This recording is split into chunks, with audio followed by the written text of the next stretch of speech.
This video I'm going to use some Sculpt tools to create the Teabag on the left to look more like the one on the right, make it organic looking. First I'll start by selecting the geometry, and I'll hold down the space bar and I'll go to Edit Mesh, and at the top add divisions and the attributes. The default setting is 2 by 2. I'll hit apply, and I want one more iteration, so I'll click. Now the more polygon faces you add, the more intense it will be on your CPU, so that's something you may have to consider. I'll go to my object mode, and I'm going to add a couple of tools to my toolbar. We're going to be adding the grab tool and the smooth tool.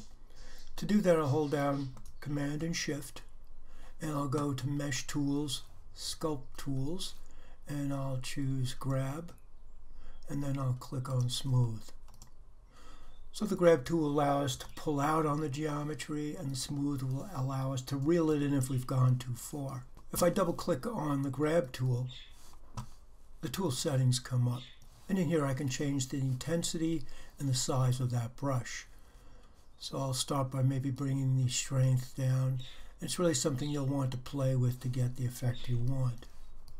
So now if I go and pull in the direction I'd like it to edit, it starts to introduce that puffiness. Now I'll hit 3 on the keyboard as I go to preview what it'll actually look like when I either smooth it finally or use the proxy. You may not be able to actually edit this with the smooth proxy on, so you may want to return to 1, and I'll go over to the other side and I'll do something like that as well. Now if I wanted to, I could play with the size of the brush, and that would give me more of an area. Now if in the process it becomes just too extreme, I can click on the smooth tool and I can smooth it back down, and I can also adjust the brush weight and size on that as well. So I'll hit 3 on the keyboard, and now I've got something like that. So it's something you can play with. Now very often the bag wouldn't be this square because of the T sitting in. It might change a little at the top. I'll go to the grab tool.